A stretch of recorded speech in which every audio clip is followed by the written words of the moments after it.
오늘 말씀은 고린도후서 6장 1절에서 2절 말씀입니다. 주제는 헛되지 않는 은혜로 여러분과 함께 은혜를 나누겠습니다.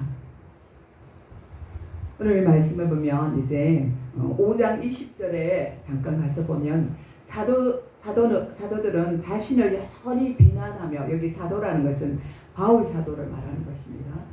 사도들은 자신을 여전히 비난하며 거짓 교사들의 영향하에 있는 고린도 사람들에게 하나님과 화목하라고 권면하고 있습니다. 이것이 5장 20절에 나오고 있습니다.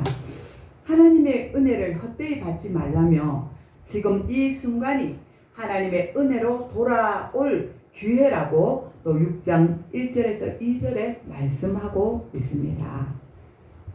바울 사도는 추천서가 없다는 비난에 대해서 이제는 자신이 하나님의 일꾼으로서 스스로를 추천한다고 1절과 4절에 말하고 있습니다.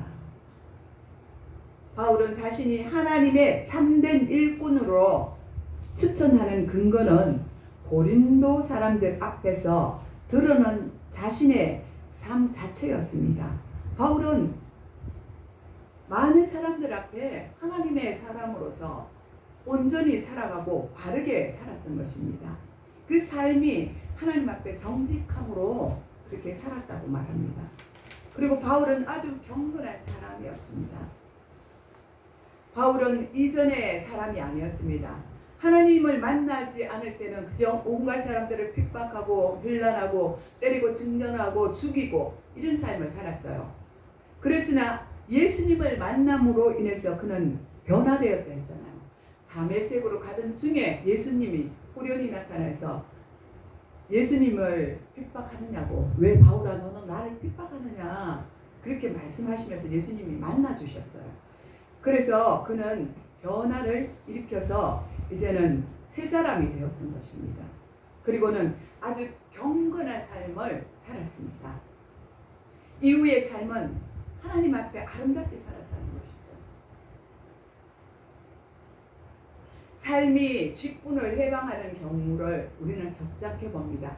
내가 교회에서 권사, 목사, 집사 이렇게 직분을 받았지만 이 직분으로 우리가 남용하면 안 된다는 것이죠.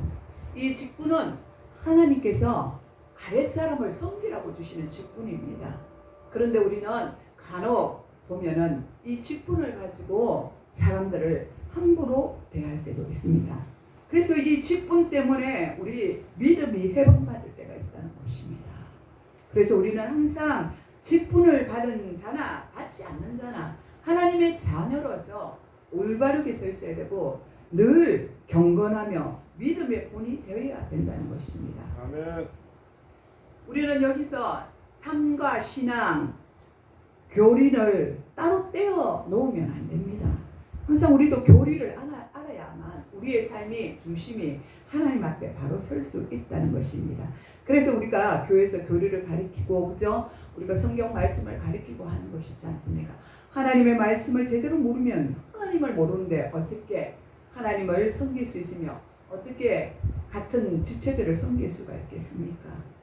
그래서 신앙과 교리는 뗄래야 뗄 수 없는 관계를 가지고 있는 것입니다. 삶은 신앙에서 나오며 신앙은 그 내용인 교리에서 나오기 때문입니다. 많은 경우에 우리의 삶이 영적 삶의 능력을 드러내지 못하는 것은 무엇을 믿는지 우리가 알지 못하기 때문입니다. 제대로 우리가 뭘 믿는지, 내가 교회는 나오지만 하나님을 제대로 믿고 있는지, 예수 그리스도를 온전히 우리가 받아들이고 있는지, 그죠? 하나님, 성령님, 예수님 다 똑같은 분이에요. 나중에 이제 교리를 공부하다 보면 알게 되는데요. 하나님이 본체이셔요. 근데 거기서 성령님이 나오시고 예수님이 나오시는 것입니다. 그럼에도 하나님은 우리에게 은혜를 베풀어 주십니다. 우리가 부족한 모습이잖아요. 우리가 보면은 우리는 죄인이에요. 이 죄인은, 우리는 누구나 다 죄인이에요. 큰 죄, 작은 죄를 지었다 뿐이지 다 죄인이에요. 원죄가 있기 때문에 그렇습니다. 하나님이 인간을 창조하고 아담과 하와를 만들어서 이제 에덴 동산에 두었는데 이 두 부부가 어떻게 했어요? 하나님 앞에 범죄하였잖아요. 그러므로 인해서 우리 믿음의 조상인 아담과 하와 때문에 우리도 범죄하는 인간이 되었던 거예요. 원죄가 남아 있어요. 그래서 이 죄 속성이 우리 속에는 있는 거예요. 항상 있습니다. 그래서 우리는 날마다 주님 앞에 보혈의 피로 씻어야 돼요. 예수님, 내가 오늘 뭘 잘못했는 것 같아요. 예수님, 내 죄를 사하여 주십시오. 주님이 흘리신 그 십자가에서 우리 죄를 위해서 흘리셨잖아요. 피를. 그 죄로 주님 씻어 주십시오. 내가 죄인입니다. 이렇게 고백해야 되는 거예요. 우리 생각도 그렇잖아요. 악한 생각할 때가 얼마나 많이 있습니까? 행동으로 뿐만 아니라 우리가 악한 마귀가 우리 속에 집어넣어줘요. 그럴 때 악한 생각을 참 많이 할 때가 있습니다.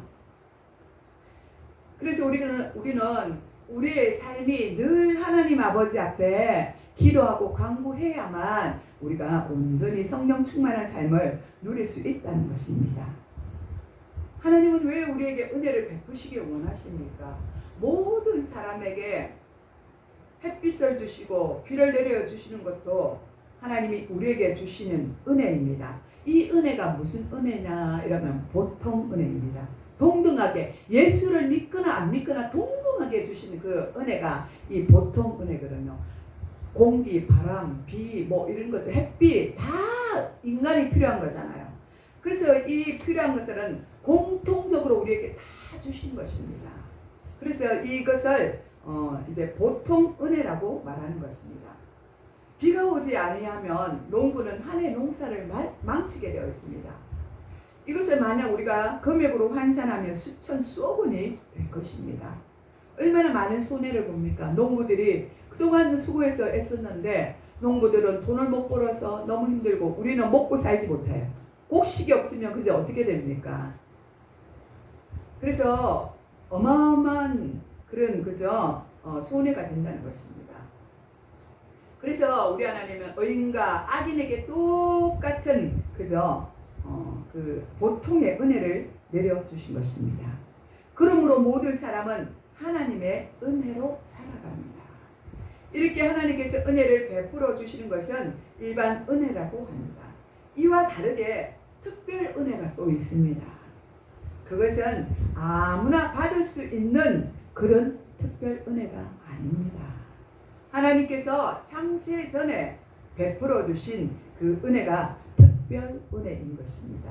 하나님은 우리에게 영생을 주시기로 된 사람들에게만 특별 은혜를 주십니다. 이 은혜는 전적으로 예수 그리스도만 믿게 되는 그 은혜인 것입니다. 하나님을 믿는 것이 특별 은혜인 것입니다. 하나님의 자녀로 구별해서 교회에 이렇게 들어오도록 예수를 믿게 해주시는 것, 그것이 다른 사람들과 특별한 은혜라는 것입니다. 사도행전 13장 48절에 보면 이방인들이 듣고 기뻐하여 하나님의 말씀을 칭송하며 영생을 주기로 약속된 자들은 다 믿더라, 이렇게 기록되어 있습니다. 그러니까 그 시대에 사도들이 복음을 막 전했어요. 저희들 이런 직분을 가진 자들이, 예수 믿고 은혜를 받은 자들이 복음을 전했어요. 예수 믿고 구원받으러. 그렇게 했을 때 하나님이 택정한 자들이 다 그거 은혜를 받고, 하나님이 이방인들에게도 복음을 전해야 되고 하고 이제 다 전했을 때 이들이 하나님의 말씀을 받고 하나님 말씀에 대해서 칭송을 합니다. 그리고 그 칭송을 받은 자들이 다 영생을 주시기로 약속된 자들이 다 교회로 나오게 됐어요. 복음을 듣고 예수를 믿게 됐다는 것입니다. 그리고 예수를 믿도록 그렇게 다 되었다는 것입니다. 이 말은 영생을 주기로 작정된 자들은 예수를 믿게 된다는 사실입니다. 우리는 천국 가는 티켓을 이미 받은 것입니다. 예, 믿지 않는 자들은 천국 갈 수는 없지만 우리는 예수를 믿기 때문에 천국 가는 티켓을 받았습니다. 우리가 예수를 믿는다는 것은 보통 축복이 아닙니다. 우리는 믿음으로 구원을 받게 되었고 믿음으로 말미암아 하나님의 자녀가 되고 믿음으로 천국 백성이 되었습니다. 하나님을 믿는 사람은 하나님께서 함께 하시는 축복을 주셨습니다. 만복의 근원이 되시는 하나님이 함께 하시면 모든 축복이 따라옵니다. 이 축복은 보통 주어지는 축복이 아닙니다. 왜냐하면요, 천국은 반드시 있기 때문입니다. 우리가 미국, 영국, 다른 나라들 가보셨어요? 여행을 물론 잘하는 분들은 가보셨겠죠. 그러나 일반적으로 볼 때 우리가 여행을 많이 가지 않습니까? 다른 나라들이 어떻게 어디에 있는가 지도를 보면 알 수가 있지만 우리가 직접 가보지는 않았잖아요. 이와 같이 하나님 나라가 그런 곳이에요. 우리 눈에는 보이지는 않지만 영적인 세계이기 때문에 분명히 하나님 나라는 있습니다. 그리고 우리가 하나님을 믿고 예수를 믿고 구원을 받으면 우리는 천국 백성이 되었기 때문에 아까도 말했지만 천국 티켓을 땄어요. 그래서 우리는 지금 죽어도 천국 가는 거고 주님이 오실 때 우리가 주님을 맞이하면서도 천국 갈 수 있는 것입니다. 아멘. 이러한 우리에게 축복이 주어졌다는 것이죠. 다른 사람에게 아니라 우리가 이 자리에 지금 예수를 믿고 앉아있는 우리에게 이와 같은 축복이 있는 것입니다. 아멘. 우리 믿음의 조상 아브라함이 있어요. 아브라함이 우리 믿음의 조상입니다. 아브라함 할아버지는 하나님이 함께 하시는 복을 받아서 누렸습니다. 흉년의 때에 이삭도 하나님께서 함께 하시는 축복을 100배나 받아서 누렸습니다. 아브라함의 아들이에요. 이삭이. 그 아들도 하나님 말씀 앞에 순종하였더니 흉년이 들었어요. 그 해에. 흉년이 들어서 너무 힘들고 어려운데 농사를 지으면 흉년이 들면 아까 말했지만 얼마나 큰 손실을 봅니까? 힘들고 어렵지 않습니까? 그런데도 그때 하나님 말씀 앞에 바로 서 있었을 때 하나님이 그에게 100배의 축복을 주셨다고 성경에 기록되어 있습니다. 야곱도 또 이삭의 아들 야곱이 있어요. 야곱도 그의 삼촌 라반의 집에서 있으면서 큰 거부가 되는 축복을 받았습니다. 요셉은 범사에 또 형통한 복을 받아서 애굽 땅 총리가 되는 축복을 받아 누렸습니다. 아브라함부터 시작해서 그저 요셉까지 형통한 복을 받았다는 것입니다. 하나님이 함께 하심으로 그들에게 복을 받고 요셉은 그 애굽 땅에서 자기 나라 땅 사람이 아니에요. 외국에 갔잖아요. 사실은 애굽이 외국이거든요. 그때 그 당시로 보면. 그런데 그곳에서 가진 고생을 다 하고 교도소까지 갔다 왔어요. 요셉도. 그랬는데 하나님이 이제는 거기서 나오게 하신 후에 이제 궁중에 들어가게 돼요. 거기서 꿈을 꾸는 자예요. 임금의 꿈을 해몽을 해주는 거예요. 그럼으로 인해서 복을 받아요. 거기서 어디까지 직급이 올라가냐면 총리 대신까지 되는 거예요. 이와 같은 놀라운 일들이 일어나요. 그러니까 하나님이 쓰시겠다는 사람은 가진 고생, 고난을 다 받아요. 훈련이 없으면 안 되니까요. 훈련이 없으면 그 자리에 올라갔을 때 교만해지거든요. 우리가 잘했어. 내가 잘했어. 뭐든지 내가 잘했기 때문에 내가 이렇게 이루어진 거야. 이렇게 말할 수 있잖아요. 그러나 우리 뒤에 계시는 하나님이 일하시는 거예요. 내가 무엇을 먹고 입고 자고 어떤 거처를 받고 그런 모든 것들요. 우리의 어려운 사정을 아시고 하나님 길을 열어주시는군요. 충윤씨 지금 여기 지금 동사무소에서 해주고 하지만 우리 모든 것들요. 그 모든 우리의 삶이 모든 것들이 하나님이 이루어주시는 거예요. 우리의 뒤에서 하나님이 도와주시고 길을 열어주시고 안내해 주시는 거예요. 우리는 기도할 뿐이에요. 우리는 기도하고 우리가 힘써서 예수님만 잘 믿고 갈 때 그럴 때 하나님이 이와 같은 축복을 주시는 거예요. 그럴 때는 반드시 고난이 있는 거예요. 우리에게. 우리 믿음이 자라도록 성숙대에서 올라갈 수 있도록 그 믿음의 경지에 갈 수 있도록 우리를 도우시고 축복하시는 분은 바로 하나님이십니다. 하나님께서 함께 하시는 사람은 이와 같은 축복을 다 받아서 누립니다. 솔로몬의 아버지 다윗은 그가 어디를 가서 싸우든지 하나님께서 함께 하심으로 그 전쟁에서 이기고 승리하게 해주셨습니다. 하나님이 다윗과 함께 하시니 다윗은 이길 수밖에 없었습니다. 다윗도 수많은 고난을 받았군요. 그런데 이 고난 때마다 하나님 앞에 간절히 기도하는 사람이었습니다.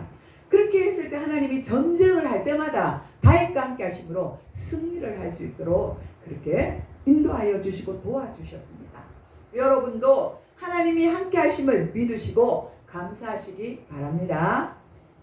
마태복음 28장 20절에 보면 예수님께서 내가 너희에게 분부한 모든 것들을 가르쳐 지키게 하라.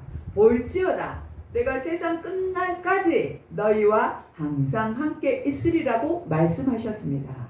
우리가 깨달아 알든지 모르든지 주님이 우리와 항상 함께 하여 주십니다. 이것을 여러분은 믿으시기 바랍니다. 우리는 절대 혼자가 아니고 하나님이 항상 나와 함께 하십니다. 그래서 우리가 슬프거나 괴로울 때나 근심이나 문제가 생겨도 우리도 우리와 함께 하시는 주님께 모든 것들을 맡기고 또 그분께 기도해야 합니다. 우리 크리스찬들은 믿음 생활을 잘 해야 합니다. 믿음 생활을 잘 하는 사람들이 하나님을 영화롭게 하고 하나님을 기쁘게 하고 하나님을 사랑하게 되어 있습니다.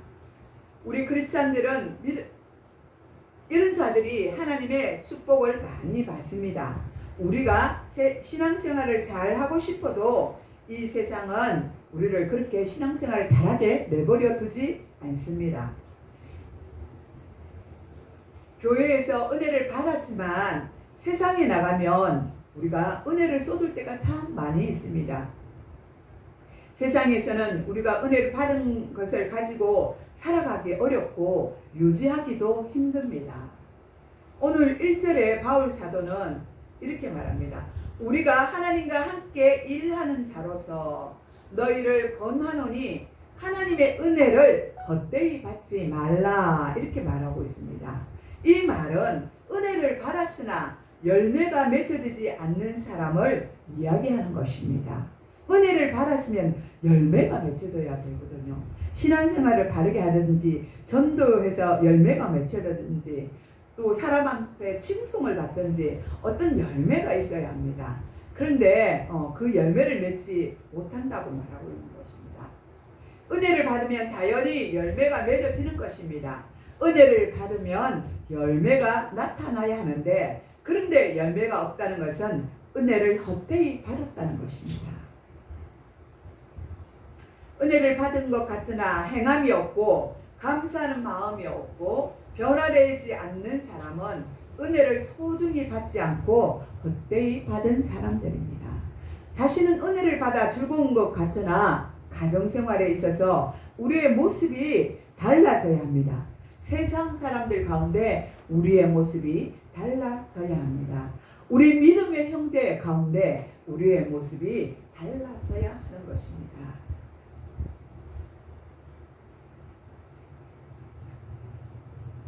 우리가 가정에 가서 보면은 우리가 말을 할 때나 우리가 그제 말하는 것, 성질을 부리는 것 그대로 있을 때가 있습니다. 저도 그럴 때도 있어요. 저도 잘해야지 하면서도 저도 욱하는 성질이 한 번씩 나올 때가 있더라고요. 참다가 안 되면 그냥 화를 낼 때가 있는데 이와 같은 성격은 하나님 앞에 온전하지 못하다는 것이죠. 아직까지 우리 속에 쓴뿌리가 있다는 것입니다. 그래서 그때마다 우리는 어떻게 해야 돼요? 회개를 해야죠. 하나님께. 하나님 용서해 주세요. 주님 내 속에 아직도 하나님 앞에 온전한 모습이 없네요. 주님 용서해 주십시오. 내 죄를 사하여 주시옵소서. 예수님의 이름으로 기도합니다. 이렇게 기도하면 예수님이 제 마음에 기쁨을 주십니다. 다시 회복시켜 주시는 것입니다. 은혜를 받았다면 무엇인가 달라지고 변화가 되어야 합니다. 여러분은 은혜를 받은 자들입니까? 변화를 받은 자들입니까? 한번 생각해 보시기 바랍니다. 변화의 삶은 가정에서 제일 먼저 나타납니다. 우리가 변화되었다면 언어가 우리가 말하는 것이 변화되어야 됩니다. 성품이 변화되어야 합니다. 따뜻한 성품으로 변화되어야 합니다. 우리의 생각이 거룩하고 깨끗해져야 합니다. 그리고 우리의 얼굴이 변화되고 밝아져야 합니다. 이렇게 달라지지 않으면 다른 누군가에게 우리는 감동을 전할 수가 없습니다. 우리 얼굴이 예수님 뭐라고는 그리스도의 편지라고 말했거든요. 우리의 얼굴이 기쁨과 감사가 주님으로 인해서 어떤 환경으로 인해서가 아니라 주님으로 인해서 우리가 기뻐할 때 그 얼굴을 바라보고 믿지 않는 자들이 우리 얼굴이 전도지니까 그걸 바라보고 예수를 믿게 되는 것입니다. 그래서 항상 우리 마음에 즐거워하고 기뻐하는 마음을 가지시기 바랍니다. 우리에게 필요한 것은 또 은혜가 있습니다. 은혜가 무엇입니까?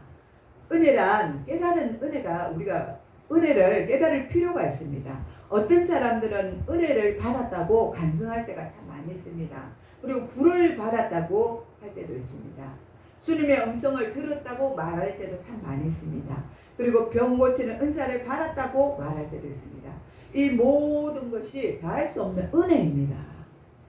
남이 받지 못한 건 내가 받았으니 그것이 은혜이지 않겠습니까? 그러나 이것보다 더 중요한 은혜는 깨달아서 아는 은혜입니다. 무엇을 깨달아야 합니까? 먼저 나 자신을 깨달아야 합니다. 나 자신이 얼마나 죄인인지, 지금 내 모습이 어떠한지 깨달아야 합니다. 나 자신이 어떠한지를 깨닫지 못하기 때문에 문제가 해결되지 못하는 것입니다. 그 다음은 예수님의 십자가의 은혜를 깨달아야 합니다. 이것을 깨달으면 은혜와 기쁨이 충만해집니다. 내가 문제는 있지만 주님이 나를 위해서 십자가에 못 박혀 죽으셨구나. 내 같은 죄인 때문에, 나 때문에 죽었구나. 이것을 인정하고 주님 앞에 나를 불쌍히 여겨달라고 그렇게 주님의 앞에 십자가의 죄를 깨달으면, 그죠? 그것을 아는 것이 큰 깨달음이고 지혜인 것입니다. 그러므로 우리는 또 그리고 그 은혜를 깨달으면 은혜와 기쁨이 우리 속에 충만해지는 것입니다. 그러므로 옆에 있는 사람들이 덩달아 기뻐하고 즐거워하고 행복해집니다. 내가 기쁘니, 내가 얼굴이 기쁘니, 내가 즐거움을 그들에게 전하니 그들이 기쁘지 아니할 수가 있겠습니까? 나를 보고 기뻐하는 것입니다. 그리고 또 사명을 깨달아야 합니다. 예수를 믿고 주님 앞에 왔다면 이제는 하나님이 내게 주신 사명이 무엇일까? 앞으로 내가 하나님 나라를 위해서 어떤 사람이 되고 어떻게 살아가야 할까? 하는 이 사명을 깨달아야 한다는 것입니다. 사명을 깨달은 사람들은 교회 생활이나 가정 생활이나 직장 생활을 잘 해야 합니다. 나는 아무렇게 살아서는 안 된다 하고 모든 일을 교회에서나 교회 밖에서나 최선을 다하여 충성스러운 일꾼이 되어야 하고 세상에서는 직장에서 충성스러운 일꾼이 되어야 한다는 것입니다. 이러한 자들이 많을수록 교회는 부흥이 일어나고 천국 같은 교회가 되어집니다. 변화가 되는 은혜가 또 있어야 합니다. 이는 깨닫는 은혜보다 더 중요합니다. 변화되는 은혜가 있어야 한다는 것입니다. 우리의 문제가 무엇입니까? 우리가 오래 예수를 믿었지만 변화가 없다는 사실입니다. 오래 내가 예수를 믿은 것 같은데 왜 내가 변화가 없을까? 이런 생각을 할 때가 참 많이 있습니다. 오래 믿을수록 더 우리가 완악하고 교만해질 때도 있습니다. 큰 소리 치며 교회에 덕이 되지 못하고 교회를 힘들게 하는 그런 암적인 존재가 될 수 있다는 것입니다. 이것이 바로 아까 뭐라고 했습니까? 그죠? 변화가 일어나지 않았기 때문입니다. 예수를 믿지만 하나님의 영광을 드러내야 되는데 이웃 사람들에게나 교회 사람들에게나 세상 사람들에게 덕을 끼치지 못하는 것이죠. 그래서 하나님을 잘 알아야 하는 것입니다. 하나님을 모르면 이렇게 된다는 것입니다. 그러나 반대로 교회에 나온 지 얼마 되지 않았는데 속히 변화되고 예수님의 성복으로 바뀌는 사람들을 보고 주변에 있는 사람들이 감동을 받습니다. 아니 저 사람은 예수 믿은 지 얼마 되지 않았는데 어떻게 저렇게 삶을 살아갈 수 있을까? 아니 어떻게 저렇게 변화될 수가 있을까? 온전히 예수님을 만났는가 보다. 성령의 충만함을 받았는가 봐. 이렇게 옆에 사람들이 말하는 것입니다. 우리 모든 사람들은 가장 중요한 성품에 변화가 일어나야 될 줄 믿습니다. 마음의 변화로 생각이 달라지고 마음이 달라지고 말이 달라지고 칭찬과 축복의 말을 해야 합니다. 이것은 은혜 받은 사람들의 아름다운 모습입니다. 또 승리의 삶을 사는 은혜가 있어야 합니다.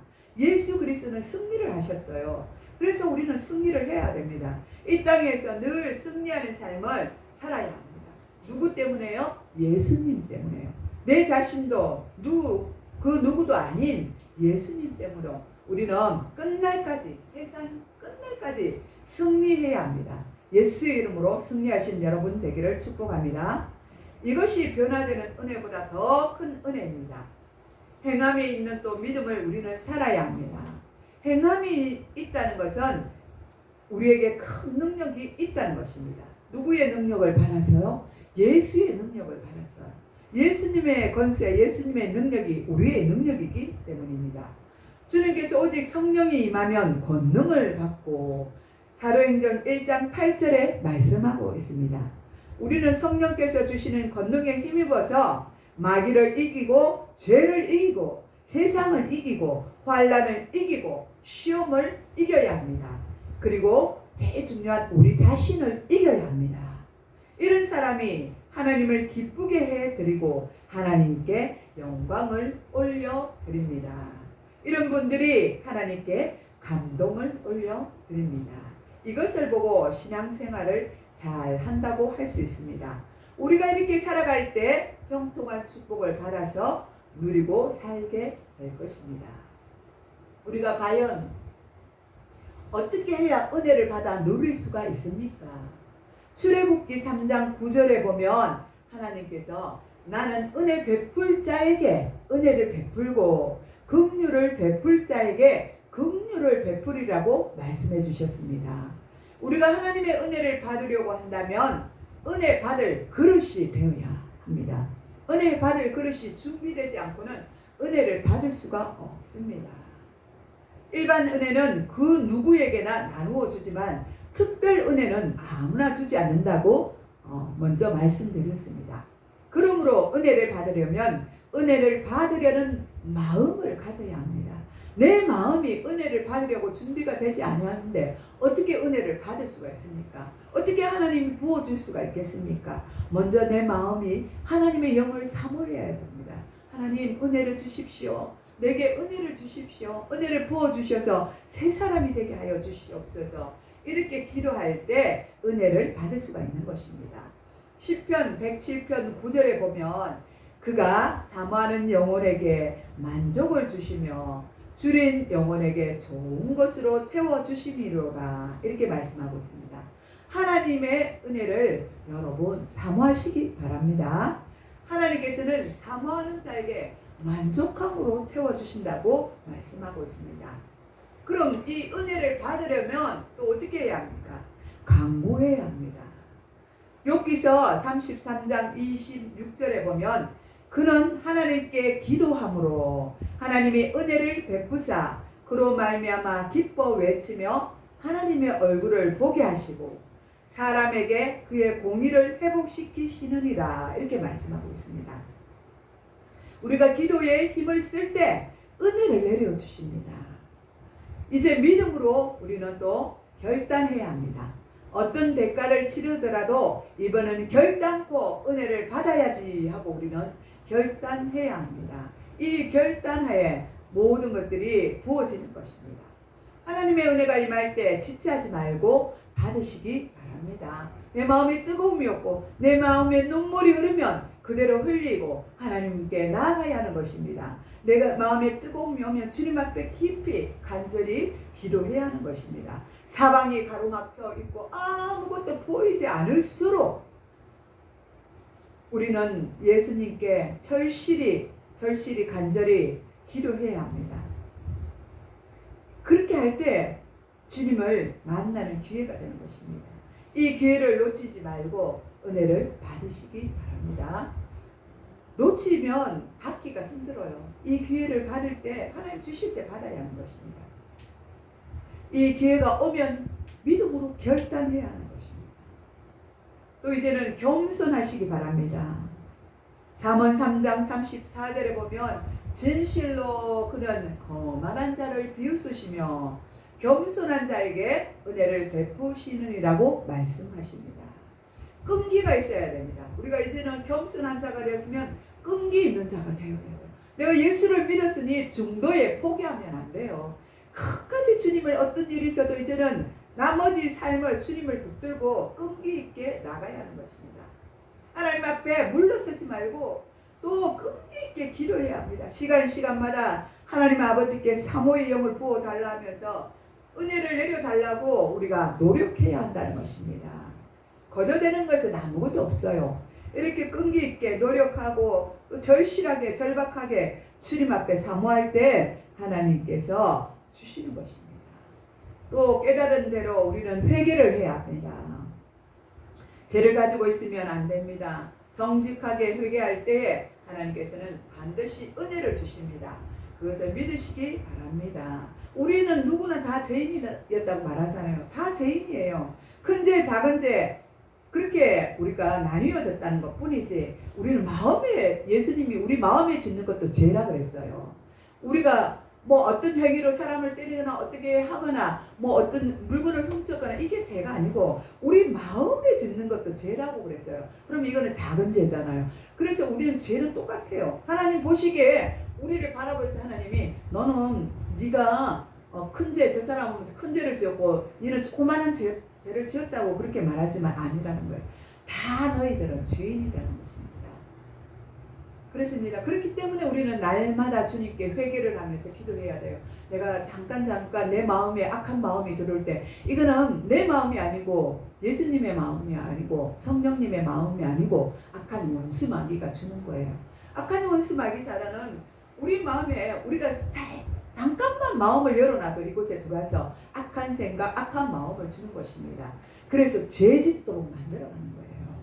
그래서 성령 충만해서 우리는 그렇기 때문에 우리는 마음의 문을 열어놓으면 안 되고 말씀을 읽고 기도하고 찬양하고 하면서 이 마음을 굳건히 그렇게 만들어 놔야 합니다. 그래서 악한 원수가 우리 마음에 들어오지 못하도록 악한 생각이 우리 속에 들어오지 못하도록 그렇게 해야 합니다. 그래서 우리는 회개해야 하는 것입니다. 날마다 잠자리 들기 전에 오늘 하루 내가 주님 앞에 회개할 것은 무엇일까?